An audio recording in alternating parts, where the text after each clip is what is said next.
everyone, welcome back. I am recording this on a very hot Wednesday and I feel slightly like I'm reading the news because I'm behind my kitchen table. This is a Tilly and the Buttons Bettine dress made in Jersey. The jersey I bought from Sew Over It in a remnant sale a very long time ago now. I love the pattern, it's great. I've got one in jersey, two in woven fabric, works beautifully for both. The only thing is I think she recommends not putting pockets on it if you do it in the jersey because they tend to sort of droop and gape a bit. She's got a great blog post about how to make it in a jersey on her website. I shall link to you both the pattern and the blog post in the description box so you can find it. I am just about to start a new project and I thought I would share it with you guys because there were loads of really lovely comments on my last video. Thank you, so nice to have so many lovely comments. It's really a joy to read them, which I'm sure isn't true of most YouTube comment threads. But it was really nice to have all of you guys say how nice it was to have me back. And I have just a couple of things that I'd love you guys to help me out with as well. One, I've been really enjoying people's live streaming over the course of the sort of lockdown, and I've been thinking about doing a live stream myself. It's probably not going to be me live sewing because it's just a bit difficult for me to sort of set up and do that, and it gets pretty noisy. But I thought I might demo some handwork and just do a bit of chat, really. It works better for me potentially because it means I then don't have to do, I just have the time that I'm live streaming and I then don't have to try and find time to edit. So if you would be interested and a live stream would be great, feel free to comment if you could. And I'm assuming that most people in the States, that's what YouTube tells me through the statistics that it gives me. So I try to make it work. But obviously sort of PST and EST and GMT, which are the 3 time zones I would have to cover. There's only a couple of hours in the day when we can do that. So question for you, live stream, yes, no? The second thing I would love your help with is, I was looking through my stash of fabric because I was trying to find a fabric to do this project I'm about to talk to you about in, and I found this, which I'd forgotten that I had. I bought this fabric in a fit of a whim fit, because it's so pretty, but there was hardly any of it left on the bolt. And when I say hardly any, I mean really hardly any. And so and at some point I cut it in half. I don't remember why I did that. I clearly had an idea for something and then realised I didn't have enough. This is the fabric. It's this beautiful sort of satin finish. It must be digitally printed. Sort of goldy, ochre-y, deep purpley. Sorry, it's a bit shiny. It's quite hard to... It's shiny. It's stretchy. Both directions? No, mostly it's two-way stretch, quite a lot of two-way stretch. It's got pretty good recovery. It's definitely not natural. I mean, this is about as synthetic as you get, but I just think the print is so beautiful. I have a piece this big. That's the bottom, that's the top. So what is that? I've got a tape measure around my neck. I can even find out for you, hang on a second. So this is 55 centimetres, which is about 21.5 inches, by 74 centimetres, which is 29 inches. That's that piece. And I have another piece, hence because I cut it in half, for reasons, which measures almost the same. I think it's the same length because obviously that's where it was cut from, and it's very slightly narrower. It is 51.5 centimetres, which is about 20 inches wide. I just really would love to make something out of it. But there's so little that I sort of, I'm trying to work out what best to do. And it's hilarious because the video I'm about to show you is about how to make the most out of not having enough fabric. So I should really figure this out for myself. But if you have ideas, camisole top might be nice, like a little strappy thing. That's probably all I can get out of it, really. Anyway, so there is a question for you. What shall I do with this? So, that out of the way, new project. I recently bought the Rita blouse by Charm Patterns. It's sort of a peasant style. It can go off the shoulder or up onto the shoulder, fitted through the bodice, to be made with a woven fabric.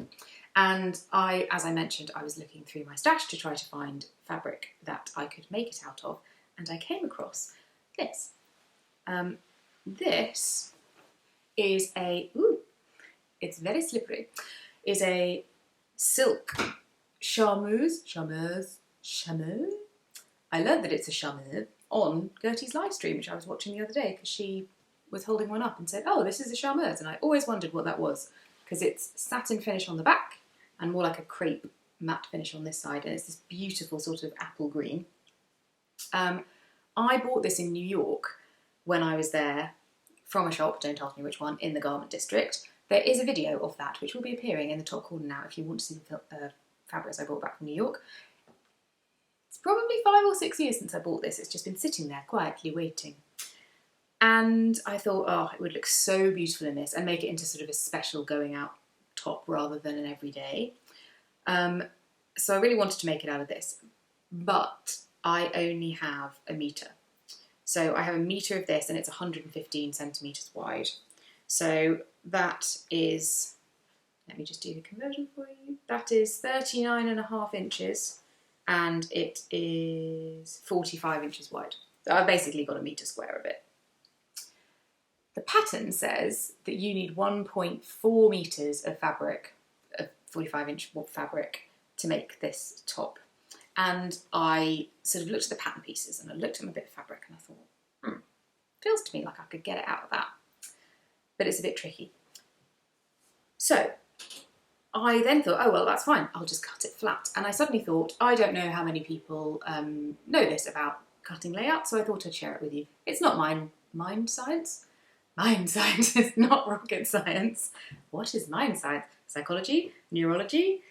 It's not that. It's not rocket science either. It's just cutting stuff out. But I thought I'd share it because it may be that you haven't, or if you're newer to sewing, you may not be familiar with this. When you get a paper pattern in sort of home sewing world, you will almost always have pieces that should be cut on the fold. In this piece, the upper back, which is this piece, the upper front, which is this piece, the lower centre back and the lower centre front are all cut on the fold. So there's quite a lot of pieces cut on the fold.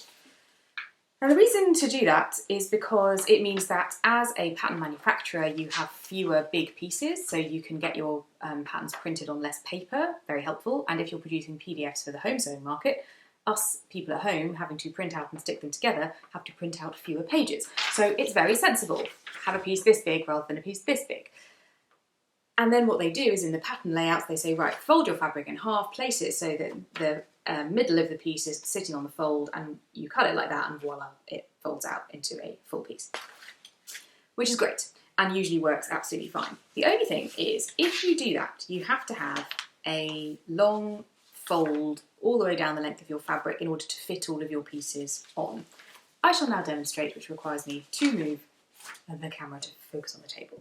Give me 1 second. I'm filming this on a different day because the baby woke up, hence the change of outfit. So, this is my 1 metre of fabric. Selvages are running down the edges here.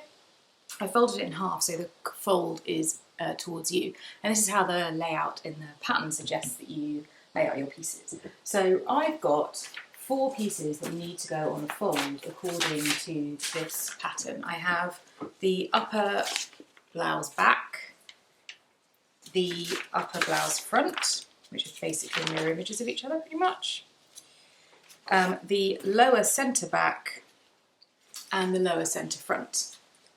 And if I actually do this properly, those all fit fine. So you can fit all the pieces that need to go on the fold, fit, I can't get the whole piece in frame I'm afraid, but it's literally just finishes here, they do fit. They all fit fine on the fold. So then you think, great, come to the other pieces. Now we've got 2 small, the lower side back and the lower side front pieces, which need to go with the grain line this way. Fine, those also would fit, but you need 2 of each. So the question is, yeah, you're starting to get a bit close, but the real killer in this particular pattern is the sleeve, which is massive and cut straight.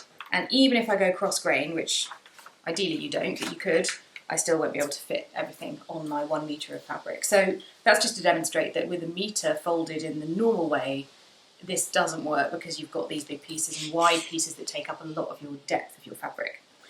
There is another way to fold fabric to get pieces that you need on the fold, and that is to take your fabric and fold both edges out to the middle so that you end up with an open seam running down the middle of your fabric, but you have two folds to work with. I've got a fold here and I've got a fold here. The only issue there is that these pieces don't fit if you do that, because now you're working with a quarter of your fabric length rather than a half, so this just comes over, this is the crease here, so I lose this last sort of ½ inch or so of this piece, so that doesn't really work for this pattern either. So last but not least, and the one that's worth trying if you find yourself in this position, is to cut flat. So if you have your fabric out on the flat, obviously you can't cut pieces on the fold like this, it doesn't really work.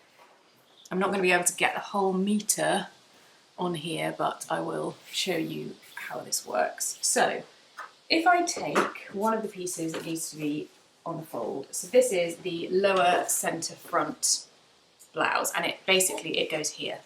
It's the middle panel, but it's a full piece, so it has two basically princess seams running down at this top. This is that centre piece. It is supposed to be cut and fold, you can see that from the arrow. So what you want to do in that circumstance is create a pattern piece that is the full pattern rather than just the half that you're given in the instructions. So this, I've used Swedish tracing paper. If you haven't used Swedish tracing paper, it's great, but it's not cheap, so you can use normal white stock paper that you've got, printed paper. Grease proof's really good because you can then see through it if you've got a pattern and you want to place your pattern really accurately.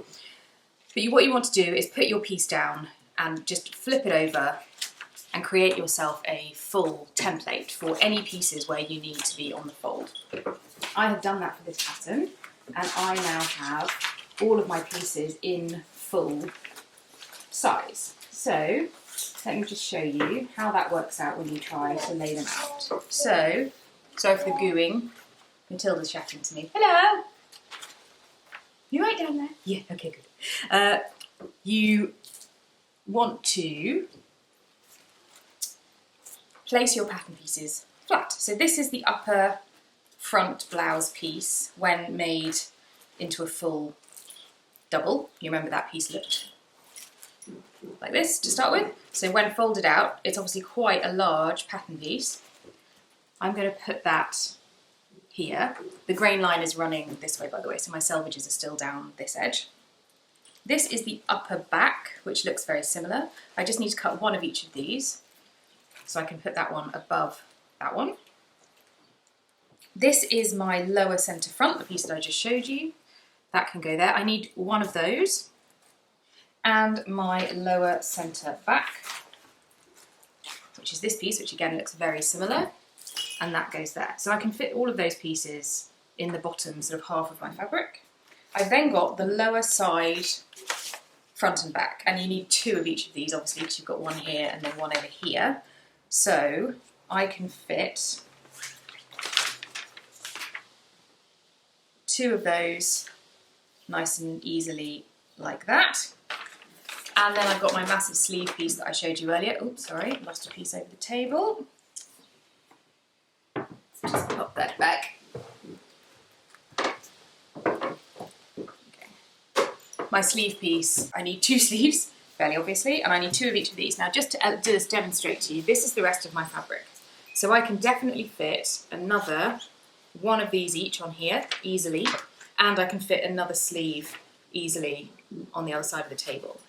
So not only can I fit all of my pieces, I can fit them with quite a lot of room to spare. Now, if you were going to be pattern matching, this would not apply. So I've got a plain fabric, I've got a lot of flexibility about how I lay my pieces out. If you had a pattern and you were matching, all of that goes out the window because it depends on your repeat and how big the repeat is, etc. However, what you can clearly see from here is by putting your pieces flat and by doing them not on the fold, you suddenly get yourself a lot more flexibility in terms of your layout. So there you are. If you're at home, you have fabric in your stash and you think, I just haven't got quite enough for this particular item of clothing, have a bash at doing it flat instead of on the fold and see whether it works. Obviously it won't work with all patterns. There are some with different pieces and all sorts of things, which means that it will be tricky. But if you feel like you're just short, or you're struggling with things that go on the fold, but you could see that if you just manipulate it a bit, you should be able to fit them all on, have a bash at doing it on the flat, and hopefully that saves you a bit of time and means that you can use some stuff in your stash that otherwise you would not. Enjoy your sewing, and I'll see you soon.